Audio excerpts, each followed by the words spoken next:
우리가 일주일이 시작되는 넷째 날 다시 그 앞에 나와 하나님의 말씀을 듣고 또 하나님 앞에 저희 마음에 있는 모든 것들을 고하고 또 간구하는 귀하고 복된 기도회로 불러주신 것을 진심으로 고맙고 감사합니다. 주님, 참으로 때가 악하고 주님이 오실 날도 하루하루 다가오는데 우리가 깨어 기도하지 못하고 또 정말 마음의 허리를 동이고 영이 뜨거운 가운데 주님을 섬기지 못하고 얼마나 쉽게 우리가 무너지고 또 나약하게 넘어지는지를 주님 앞에 고백드리지 아니할 수 없습니다. 그러나 늘 주님께서 이렇게 주중에 저희를 부르셔서 다시 하나님의 말씀을 듣고 소생하며 또 다시 주 앞에 모든 필요를 구하는 귀하고 복된 시간을 주신 것을 감사드립니다. 먼저 주의 말씀을 들을 귀를 주시고 말씀을 통해 주님을 알아가고 힘을 얻고 소생하고 아버지 하나님 섬기고자 하는 열정과 또 뜨거움을 회복하는 귀하고 복된 시간이 되도록 도와주시기를 간절히 간구드리고 주의 뜻을 이루시기 위해 저희 마음속에 넣어주신 그러한 것들을 고하고 주님 앞에 다 쏟아놓을 때 주께서 들으시고 또 주의 뜻을 성취하심으로 영광과 존귀를 얻으시기를 간절히 기도드립니다. 힘이 무지하고 무능하고 무기력함을 고백드립니다. 주님 약속하신 대로 택하신 대를 능하게 하시고 지혜와 명철을 더하시고 위로부터 주님의 영으로 충만하게 채우셔서 이 하나님의 말씀의 사역을 온전히 성취하심으로 홀로 존귀와 영광과 기쁨을 얻으시고 우리 모두에게 큰 유익과 또 복을 주시기를 간구합니다. 주님, 이런저런 사정으로 참수지 못한 지체들이 있습니다. 어디 있든지 그들을 지켜주시고 보호해주시고 그들의 마음도 늘 주님과 주님의 말씀과 주님의 형제자매들이 모여있는 이 거룩한 집회에 와 있도록 도와주시기를 간절히 간구드리고 이 집회를 하나님 아버지 손에 부탁드립니다. 모든 말씀을 우리 주 예수 그리스도 이름으로 기도하옵나이다. 아멘. 예, 시편 121편.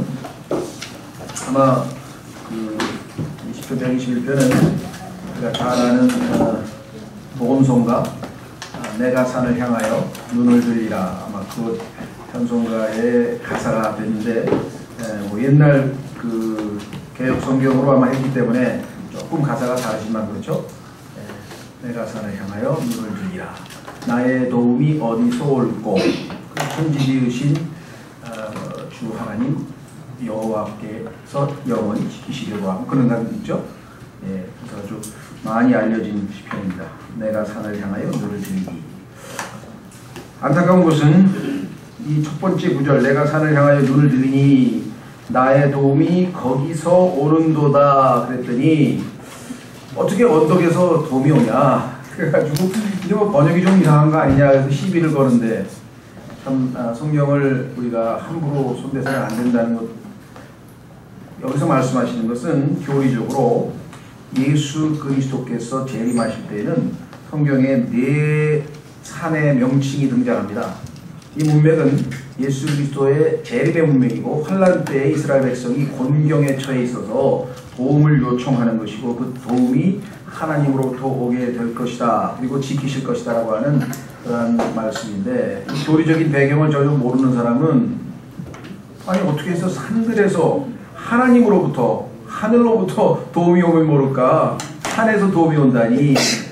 그러나 성경을 아는 사람은 예수 그리스도의 재림의 장소가 시내산이고 시내산에서 예수 그리스도는 세일산으로 이동하시고 세일산에서 다시 아시는 바란산으로 이동하시고 바란산에서 마지막 올리브산에 이르르는 네 산을 거쳐서 예루살렘의 그 동문을 통해서 입성하시게 되고 그때 올리브산이 지진으로 인해서 갈라지는 그 예수 그리스도의 재림의 경로를 공부를 하면 아는데 이것을 가르치는 데가 거의 없습니다.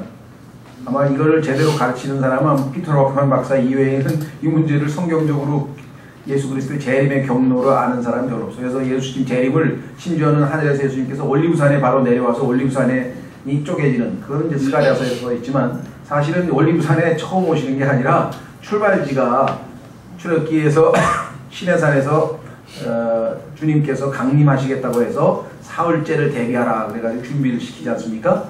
그래서 셋째 날이 예수 그리스도의 재림의 날이라는 걸 우리 이미 성경을 통해서 공부를 했잖아요. 셋째 날 예수님께서 시내산에서 내려서 쭉 해서 올라오는 그 길을 역사적으로는 킹스 하이웨이라고 해요. 왕의 대로. 왕이신 예수 그리스도께서 그 유대인들이 소위 말하면 출애굽을 해서 예루살렘 가나안으로 들어오는 그 여정을 예수 그리스도께서 쭉 따라서 입성하시게 되어 있습니다. 그래서 성경에 보면 예수 그리스도께서 오실 때 관련된 지명 가운데 4개, 시내산, 세일산, 바란산, 그 다음에 올리브산, 옛날 성경에는 그걸 감난산이라고 했죠. 그 다음에 마지막 예루살렘은 시온산 위에 우뚝 서 있습니다. 그러니까 예수 그리스도의 재림과 관련된 문맥이기 때문에 지금 산들이라고 하는 언급이 나왔는데, 이걸 모르는 사람은 번역자가 너무 좀 이상한 거 아니냐, 산에서 도움이 올까, 이렇게 되는 거예요. 그래서 참 뭐 어쩔 수 없죠. 본인들은 성경에 대해서 무지한 것까지는 우리도 다 같이 무지하니까 괜찮은데, 성경이 그렇게 틀렸으리라고 쉽게 단정하고 성경에 대해서 틀렸다 말았다 이런 얘기를 한다는 것 자체가 성경에 대한 올바른 태도는 아니죠. 하나님의 말씀이 확고하기 때문에 이해가 안 되더라도 우리가 뭔가 하나님 앞에 기도하는 마음으로 모르면 모른다, 베드로처럼 함부로 풀면 어떻게 된다 그랬습니까? 망한다 그랬잖아요. 베드로 후서에 보면은 종말에 관해서 바울도 썼는데 그 내용이 좀 덜 어려워서 그걸 함부로 풀다가 망하는 멸망이 이런 자들도 있다라고 경고를 했는데, 이런 사람들이 너무나 많은 게 안타깝습니다. 그래서 전체적으로 보시면 유대인들이 환난 때에 절실하게 하나님의 도움을 구하는 장면이 읽어보면 금방 이해가 되세요. 한번 본문을 보시면, 내가 산들을 향해 눈을 들리니 나의 도움이 거기서 오는도다. 산들이 복수로 되어 있잖아요. 내가 나의 도움이 하늘과 땅을 만드신 주로부터 오는도다.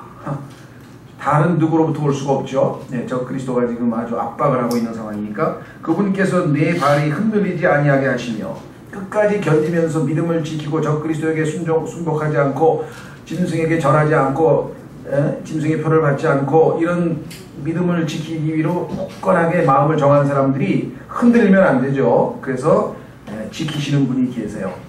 그러니까 1절, 2절은 돕는 분이신 하나님, 3절서부터 8절까지는 지키시는 하나님인데, 우리가 배워야 될, 알아가야 될 주님은 바로 그러한 분인데, 너를 지키시는 이가 졸지 아니하시리로다.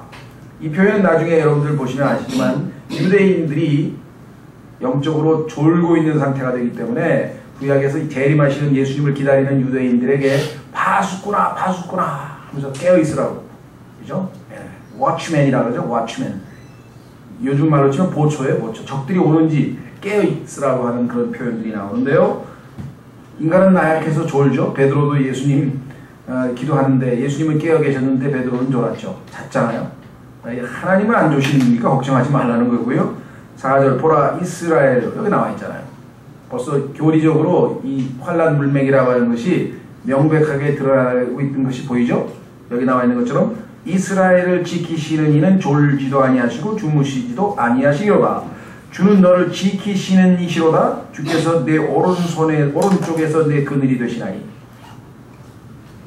장소에 대한 언급이 나왔죠. 6절 해가 낮에 너를 치지 못하며, 계시록에 보면은 그 환난 때에 해가 타격을 입어서 빛을 잃고 그런 표현들 나오죠.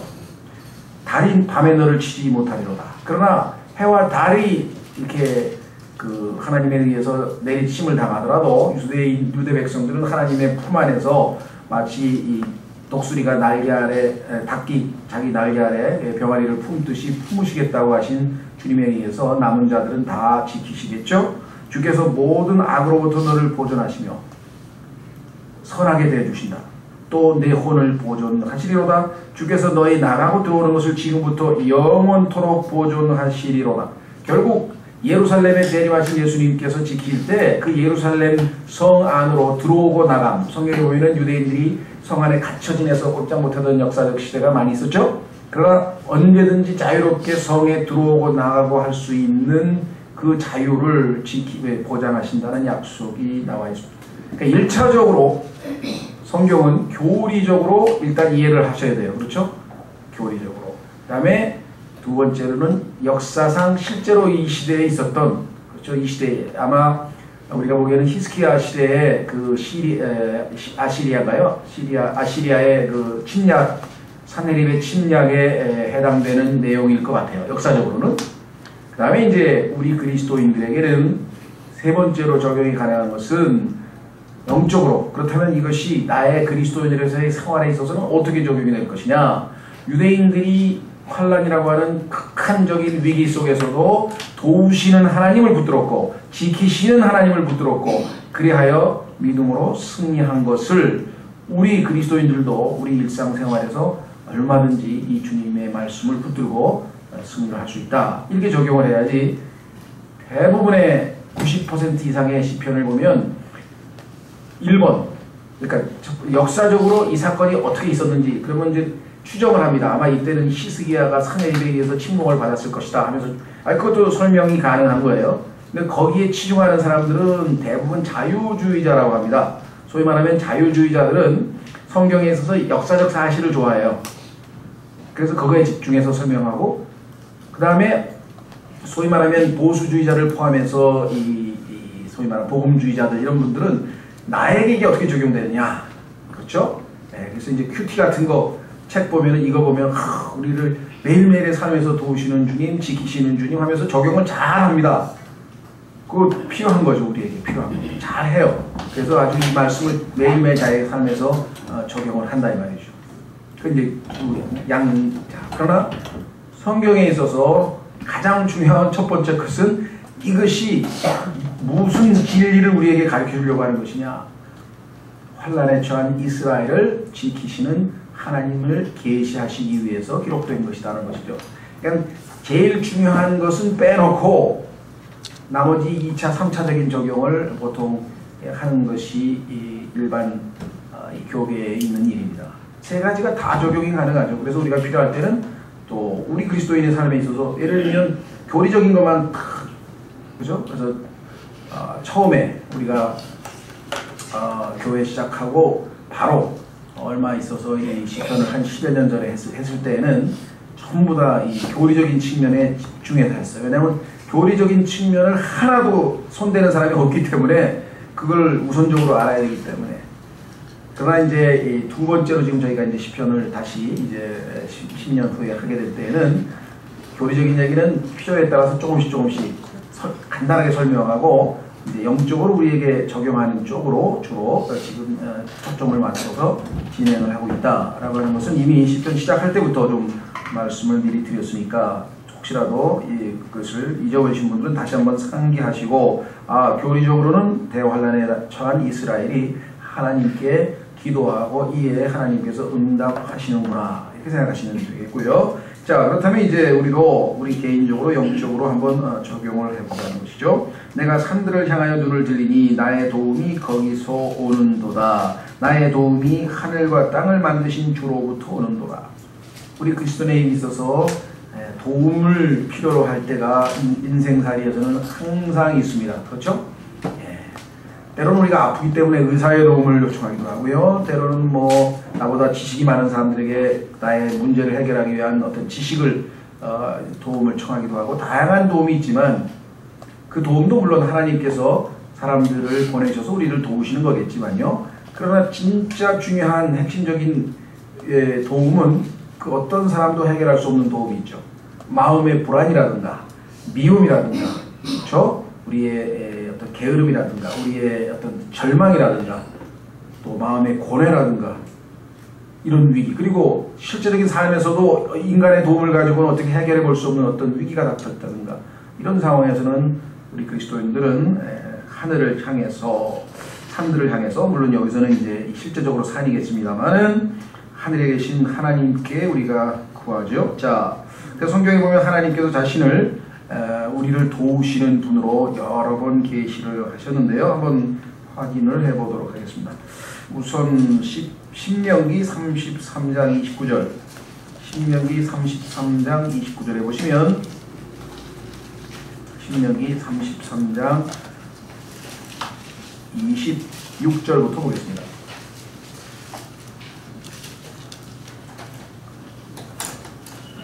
신명기 33장 26절 여수론의 하나님 같은 이가 없도다. 그분께서 너를 도우시려고 하늘을 타시며 자신의 뛰어나심을 공중에 나타내시는도다.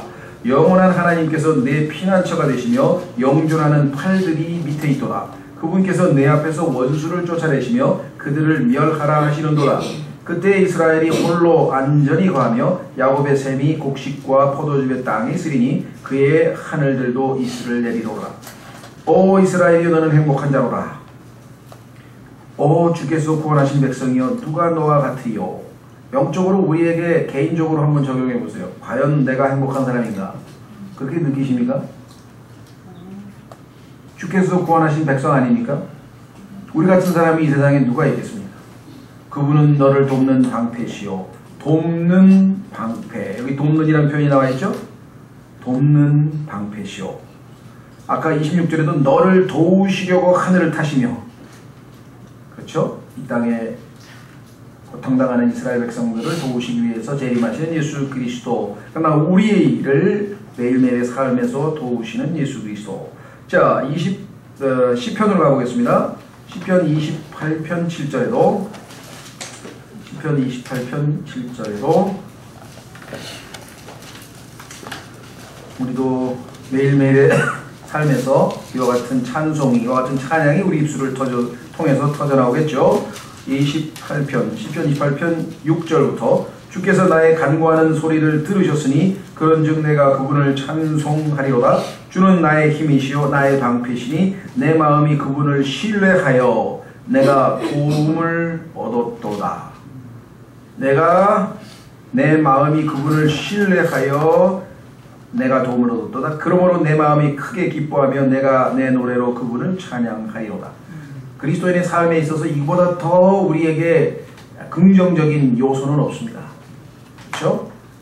어떠한 일이 벌어지더라도 우리가 하나님을 신뢰하고 그로 인해 도움을 받을 때 우리는 큰 기쁨을 누리고 그 누구도 누릴 수 없는 기쁨을 누리면서 찬양하게 되고 노래하게 되는 것이 그리스도인의 삶이죠.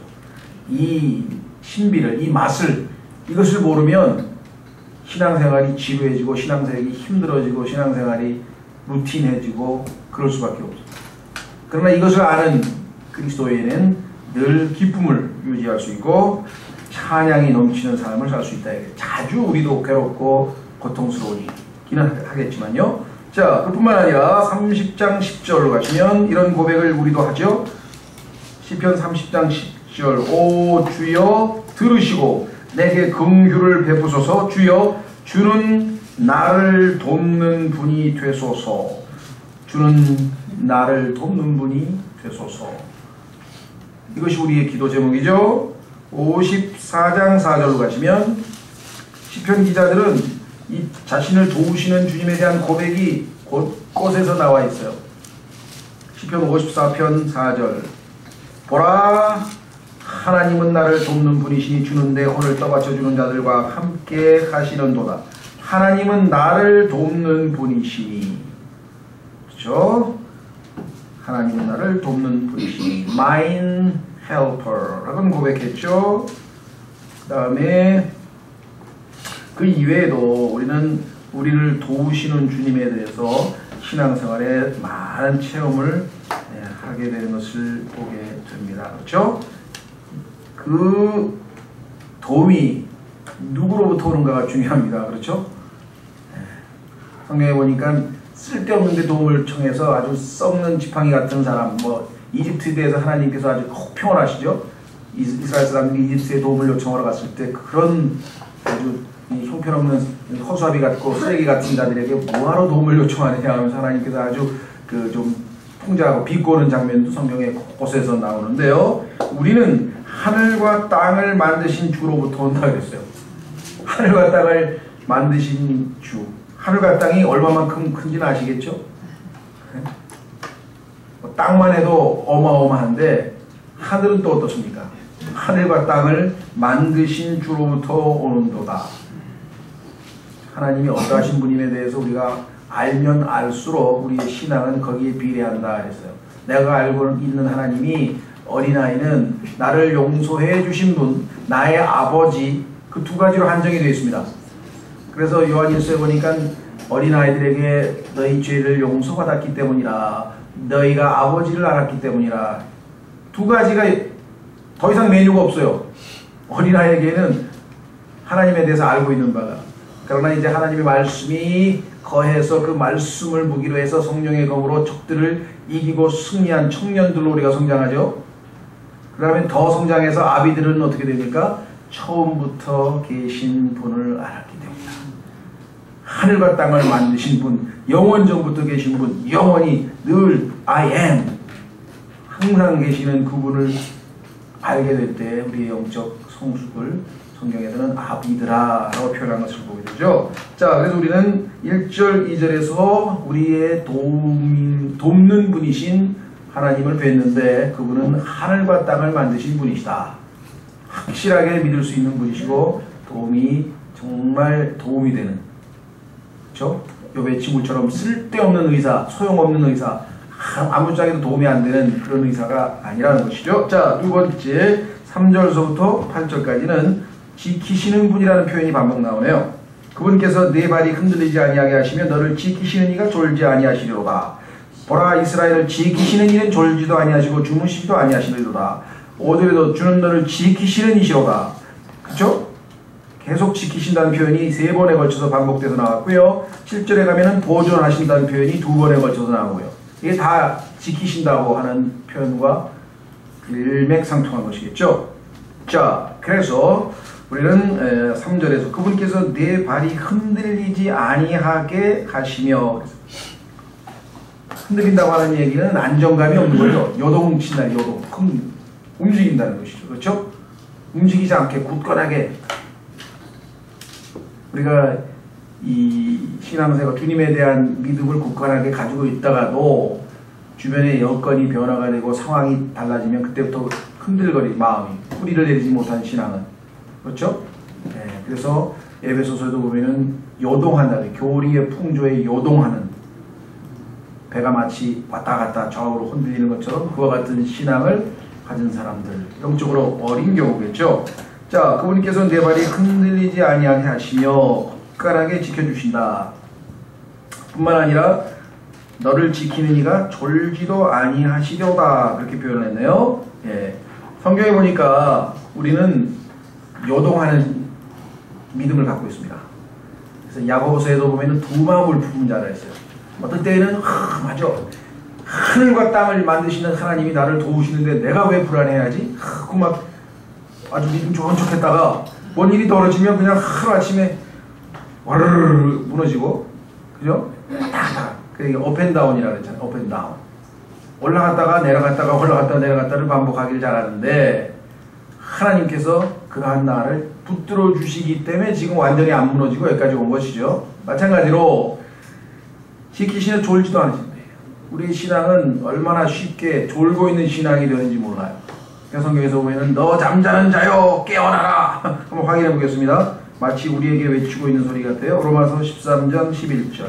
우리 집에도 지금 잠자고 있는 신앙인들이 얼마나 많은지 모르겠어요. 다행히 하나님께서 안 졸고 계셔가지고 지금 우리가 지금 마귀가 안 삼켜버리고 있는 것이, 하나님까지 졸아버리시면 마귀한테, 우는 마귀 사자에게 벌써 삼켜버렸을 텐데 지키고 계신 게 확실하죠? 우리는 얼마나 쉽게 영적으로 잠들고 있는지 모르겠어요.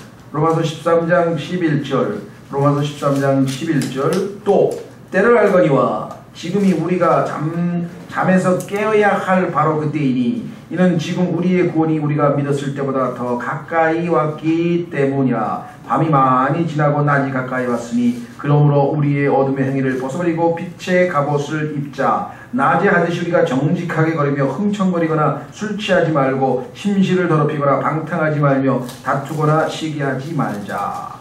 오직 너희는 주 예수 그리스도로 옷 입고 육신의 정욕을 채우기 위해 육신에게 기회를 주지 말라. 영적으로 잠자는 사람은 육신에게 기회를 계속해서 제공합니다. 육신은 우리를 강제로 죄 짓게 할 수는 없어요. 우리의 동의가 있을 때만 죄를 짓게 할 수 있는데 우리가 쉽게 무너지는 경우는 언제냐? 잠잘 때래. 그죠? 잠을 자니까 깨어있지 못하니까 방어가 호수라고 그럴 때에는 언제든지 공격을 할 수가 있을 거예요. 그래서 그때 육신에게 우리가 기회를 주게 된다. 예수님께서도 깨어있고 나를 위해서 기도하라 그랬는데 베드로는 그냥 눈이 무거워가지고 잠을 잤다 라고 성경에 기록된 것을 우리가 보게 되죠. 성경 곳곳에서 고린도전서 15장 34절, 고린도전서 15장 34절에도 깨어있으라 라는 명령, 고린도전서 15장 34절, 의에 대하여 깨어있고 죄를 짓지 말라. 어떤 자들에게 하나님에 대한 지식이 없으므로 내가 너희를 부끄럽게 하려고 이것을 말하노라. 너희가 지금 하나님이 어떤 분이신지 잘 모르기 때문에 죄를 짓는 모양인데 의에 대하여 깨어있으라. 하나님은 의로우신 분이시고 이렇게 얘기를 했죠. 에베소서 5장 14절에도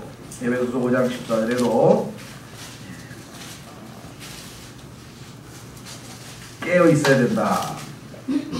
에베소서 5장 14절 그러므로 그분께서 이르시기를 너 잠자는 자여 깨어서 죽은 자들로부터 일어나라 그리스도께서 내게 빛을 주시리라 하시느니라. 문제는 우리는 쉽게 졸고 쉽게 잠잡니다. 그렇죠? 영적으로 쉽게 졸고 쉽게 잠잘 뿐만 아니라 육체적으로도 쉽게 졸고 쉽게 잠을 자요. 통계에 의하면 오후 시간에 절반은 다 존다고 하더라고. 어떻게 할 수가 없어. 왜 밥을 먹었기 때문에. 그리고 실컷 얘기를 하고 교제를 했기 때문에 이제 쉬어야 될 시간이야. 성경 공부 시간이. 그렇죠? 그냥 비몽사몽간에 그냥 뭐 절반을 듣다 막 왔다 갔다 한다고. 안타까운 거는 아침 시간부터 조는 사람도 있대요. 밤에 뭐 한 거예요? 토요일 날 뭐 영화 본 거예요? 뭐 토요일 날 밤에 뭘 했는지 아니면 아침부터 와서 조는 사람도 있어. 그죠? 영적으로 깨어있고 육적으로 깨어있고 깨어있으라 전부 졸고 있는. 다행히 하나님께서 우리를 지키시는 분께서 졸지도 아니하시고 주무시지도 아니하시고 얼마나 감사해요. 내 안에 계신 예수님 덕분에 내 안에 계신 분이 졸지도 아니하시고 주무시지도 않으시니까 우리가 그나마 영적으로 유지를 하고 있는 건지 그냥 같이 졸고 같이 졸아버리면 참 주무시면 마귀가 벌써 삼켜버려가지고 지금 어디 가는지 모르. 용의 마귀의 뱃속에서 지금 아마 요나처럼 웅크리고 있을지도 모르겠어요. 어쨌거나 주님은 우리를 졸지도 아니하시고 주무시지도 아니하신다. 깨어서 지켜 보호해 주신다. 그 다음에 5절 주는 너를 지키시는 이시로다. 또 한 번 강조했잖아요. 얼마나 감사해요. 그죠? 마귀가 우리를 못 뺏어가요. 절대로 못 뺏어갑니다. 그렇죠? 두 군데 기록한 거 기억나세요? 자, 확인해 보겠습니다. 요한복음 10장 우리를 뺏어갈 수가 없어요. 요한복음 10장 28절 29절. 졸리시는 분들 위해서 한번 같이 읽었으면 좋겠네. 요한복음 10장 28절 29절 시작. 내가 그들에게 영원한 생명을 주노니 그들이 결코 멸망하지 않을 것이요 또 아무도 내 손에서 그들을 빼앗지 못하리라. 그들을 내게 주신 내 아버지는 모든 것보다 크심에 아무도 내 아버지 손에서 능히 그들을 빼앗지 못하느니라. 우리를 능히 지키실 수 있는 하나님이시죠. 또 로마서 8장 38, 39절 두 구절은 네 구절이죠. 네 구절은 잘 외워두세요. 왜냐하면 여러분이 구원의 확신에 대한 믿음이 흔들릴 때 이 구절을 암송하고 딱 붙들면 흔들리잖아요. 아까 하나님께서 우리가 안 흔들리게 하신다 그랬죠. 구원에 대해서 안 흔들리려면 이 두 구절만 암송하고 있어도 절대로 안 흔들립니다. 로마서 8장 38절 39절 얼마 외우기도 좋아요. 그죠? 요한복음 10장 28절 29절 로마서 8장 38절 39절 암송하기도 좋죠. 자, 이것도 역시 한번 같이 읽겠습니다. 시작. 내가 확신하노니 사망이나 생명이나 천사들이나 정사들이나 권능들이나 현재 있는 것들이나 장래에 있을 것들이나 높음이나 깊음이나 다른 어떤 창조물이라도 능히 우리를 그리스도 예수 우리 주 안에 있는 하나님의 사랑에서 떼어놓지 못하리라. 하나님은 우리를 지키시는 분이라. 다시 한번 시편으로 갑니다. 시편 121편 5절 주는 너를 지키시는 이시로다. 주께서 내 오른쪽에서 내 그늘이 되시나니. 오른쪽이라고 하는 것은 주로 칼 가지고 전쟁할 때 쓰는 손이기 때문에요. 그렇죠? 우리가 하나님이 안 지켜주시면 마귀가 내리치는 칼에 우리 칼을 놓쳐버려. 칼 딱 놓치고 그냥. 그렇죠? 근데 하나님께서 오른쪽에서 내 그늘이 되시나니 위에서 하나님께서 오버사이트 이렇게 감독하고 지키시고 계시니까 마귀가 우리를 함부로 대할 수가 없죠. 그렇죠? 보통 그래서 애들이 뒤에 형하고 같이 가잖아요. 그러면 조그만 꼬마도 의시되고 가도 뭐라고 함부로 못하는 게 뒤에 등치 형이 딱 따라가니까 꼼짝 못하듯이 마귀도 하나님께서 우리 오른손에서 내 그늘이 되시나니. 공간적으로 우리를 지키실 뿐만 아니라 항상 낮이든 밤이든 우리를 지키신다. 그 6절에 써 있습니다. 해가 낮에 너를 치지 못하며 달이 밤에 너를 치지 못하리로다. 그렇죠? 우리는 나약합니다. 그렇죠? 그러나 아무리 나약해도 우리를 함부로 대할 수가 없어요. 왜? The Almighty God, 전능하신 하나님께서 늘 우리를 지켜 보호해 주시기 때문에 그렇습니다. 여기 나와 있잖아요. 해가 낮에 너를 치지 못하며 달이 밤에 너를 치지 못하리로다. 시간과 공간 모든 상황에서도 항상 우리를 지켜주시는 분, 그분이 바로 주님이시다 라고 성경이 말씀했네요. 자, 뿐만 아니라 7절 주께서 모든 악으로부터 너를 보존하시며 또 내 혼을 보존하시리로다. 얼핏 생각하면은 가만히 있어봐. 그런데 나의 생애에 보니, 내 인생살이에 보니 너무도 나쁜 일이 많이 일어났는데 그건 어떻게 된 거냐. 하나님께서는 모든 악으로부터 나를 보호해 주신다 그랬는데 내가 보기에는 엄청나게 나쁜 일이 많이 일어났는데 그 나쁜 일들이 왜 하나님 보시기에는 나쁜 일만 아닐까? 우리가 영적으로 한번 적용해 보면 그 모든 나쁜 일들마저도 하나님께서는 굿, 선한 일로 바꾸실 수 있기 때문에 그렇죠. 확인해 보겠습니다. 로마서 8장. 이 하나님을 신뢰하면 아무리 나쁜 일이 벌어져도 당당할 수가 있어요. 불안하지 않아. 왜? 하나님 그걸 선하게 바꾸면 끝이야. 그렇죠? 근데 하나님은 그렇게 하실 수 있는 분이야. 또 하시겠다 그랬어. 로마서 8장 28절. 로마서 8장 28절. 로마서 8장 28절. 우리가 알거니와 하나님을 사랑하는 자들 곧 그분의 목적에 따라 부르심을 받은 자들에게는 모든 것이 합력하여 선을 이루느니라. 이보, 악한 일이 우리에게 생겼어요. 나쁜 일이, 너무나 괴로운 일이 생겼지만 그러나 하나님께서는 그것을 결국은 선으로 바꾸신다 이 말이죠. 그것이 하나님의 선한 목적, 즉 우리를 예수 그리스도의 형상으로 만드는 일에 일조를 할 거라 이거죠. 그렇죠? 예. 자, 실제적으로 그러면 추상적으로 교리적으로만 설명하지 말고 실제적으로 그런 일이 역사에 있었는가? 있었죠. 많이 있었는데 그 중에서 가장 대표적인 것이 뭐냐? 요셉입니다. 그리고 요셉은 실질적으로 자기 입에서 형들이 나에게 악하게 되었으나 하나님은 그것을 선으로 바꾸셨나이다 라고 고백했어요. 여러분들도 아마 이런 일이 나에게 일어났으나 나중에 보니까 그게 나에게 굉장히 유익했던 경험이 많이 있죠. 그렇죠? 네. 확인해 보겠습니다. 죄송합니다. 창세기 50장 20절. 창세기 50장 20절. 그러니까 왜 나에게 악한 일만, 나쁜 일만, 좋지 않은 일만 계속 생기는가 그런 생각하지 마시고 언제 이것이 선한 일로 바뀔 것인가 그걸 기대하고 계시는 거 아니에요? 언제 이것이 선한 일로 바뀔 것인가 하나님 그리 하신댔으니 그 말씀을 믿고. 그렇죠? 창세기 50장 20절은 위대한 신앙 고백입니다. 이게 그냥 가볍게 할 수 있는 게 아니에요. 실제로 겪고 난 사람이 감격해서 할 수 있는 표현이겠죠. 창세기 50장 20절. 오직 당신들로 말하건대 당신들은 내게 악을 행하려고 생각하였으나 오히려 하나님은 그 일을 선이 되도록 계획하시고 이루셔서 이날과 같이 많은 사람을 살려두게 하셨나니. 나에게 나쁜 일이 벌어졌지만 하나님께서는 그것을 선한 일로 바꾸셔서 영광을 받으시는 분이심을 신뢰한다면 우리가 더 인내할 수 있고, 그렇죠? 마음이 흔들리지 않고 요동치 않고 얼마든지 이겨낼 수 있다. 물론 주님이 은혜를 주셔서 인내할 수 있는 이 힘을 주셔야 되겠지만 그 상태가 힘들고 괴롭지 않다는 얘기가 아니라 얼마든지 이겨낼 수 있다. 그런 말이죠. 그렇죠? 자, 그래서 또 내 혼을 보존하시리로다. 그렇죠? 바울도 그렇게 고백을 했어요. 하나님께서 여러분과 저를 향해서 가지고 계신 뜻이 있다면 그 뜻이 이루어질 때까지는 절대적으로 우리를 보존하십니다.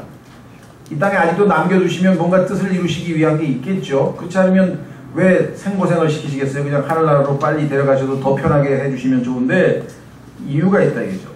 확인해 보겠습니다. 디모데후서 4장. 디모데후서 4장으로 가면 바울은 확신할 수 있었어요. 왜? 아직 하나님께서 나를 사용하셔서 하실 일이 남아 있어. 그렇기 때문에 지키시고 보존하실 것임을 믿는 거예요. 그렇죠? 예. 지난 10월 28일도 가다가 맥없이 딱 그 톨게이트에서 나가서 우회전하려고 차선을 바꾸려고 그러는데 위에 우측에 아무것도 없었어요. 그래서 서서히 차선을 바꿔서 우측으로 들어가려고 하는데 트럭이 그냥 쏜살같이 오더니 내 앞에서 샥 좌회전을 해서 가는 거야. 우익 하고 그러는데 그냥 오른쪽 그 뭐라 그러나 이렇게 바퀴 덮는 그 부분을 그냥 쫙 긁고 쫙 찌그러들면서 근데 제가 속도를 조금 냈고 차가 조금만 더 왼쪽으로 붙었으면 지금 그 트럭에 날아갔죠 차가. 그렇죠? 하는 순간에 차가 가다가 긁고 지나가니까 섰어요. 저도 쓰고. 그래서 보니까 시간이 다행히 좀 일찍 가서 한 4, 50분 남았더라고. 그래서 보험 처리 다 하고도 지각 안 하고 지각 안 하고 하여간 가서 다 말씀을 전했는데 하여간 뭐 이렇게 해서 처리했는데 우리 쪽 그 보험 직원은 뭐 7대3 정도 될 것 같다고. 나도 차선을 바꾸려고 한 거니까 좀 책임이 있다고 뭐 그래서 그냥 7대3으로. 그런데 저쪽 운전수가 트럭 운전수가 5대5로 해달라는 거예요. 그래서 난 빨리 가야 되기 때문에 우리 쪽 보험회사 직원밖에 안 나와서 그럼 저쪽에서 온 사람에게 5대5로 그냥 해주시고 하라고 해서 갔죠 저는. 그래가지고 했는데 원래 반바 쪽이 좀 앞에 제가 이렇게 차 주차하면서 막 이렇게 긁히고 막 이랬었어요. 그랬는데 거기를 살짝 긁고 가가지고 이렇게 찍혔어. 근데 이것도 어차피 갈아야 되는데, 그래서 새 차가 돼버렸어요 갑자기. 나쁜 일이 벌어졌는데 굿이 돼버렸어. 그리고 총 60만 원인가 나왔는데 50% 저쪽에서 되니까 이제 30만 원 정도 했으니. 자기 부담금으로 10% 뭐 6만 원 내라 그래서 6만 원 내고 새 차를 만들었는데 얘기가 좀 빗나갔는데 디모데후서 4장 그 순간에 지키시는구나. 아직도 할 일이 남았구나. 디모데후서 4장 찾으셨습니까? 예, 17절. 디모데후서 4장 17절.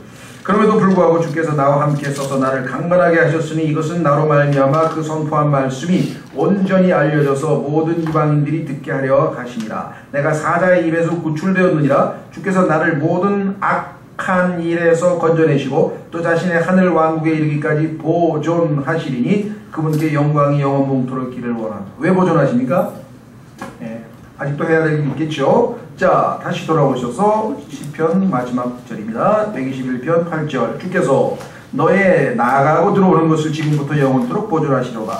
성경에서 나가고 들어간다고 하는 얘기는 생활을 얘기합니다. 우리가 아침에 나가고 저녁에 들어오죠. 그렇죠? 이스라엘은 아침에 나갈 때 집문에 집에 붙여놓은 성경 구절을 읽고 나가야 돼요. 그래서 하나님의 약속을 딱 암송하고 나갔다가 집으로 돌아올 때 성경 구절을 읽으면서 하나님이 약속을 지키셨구나. 나를 도우셨구나. 보존하셨구나. 그것도 들어오게 돼 있어요. 나가고 들어오는 것 하나님의 은혜로 살아있구나. 나를 지키셨구나. 보존하셨구나. 정말 아주 실질적인 그런 거죠. 자, 그래서 이 주님께서 우리를 늘 보존하신다. 지키신다. 그랬습니다. 그래서 우리는 이와 같이 우리를 지켜주시는 하나님에 대한 확고한 신뢰로 믿음으로 살아갈 수 있고 또 상황에 맞춰서 언제든지 필요한 때에 도우시는 분이니까 도우시는 은혜의 왕자 앞에 나아갈 수 있다. 확인해보고 마치겠습니다.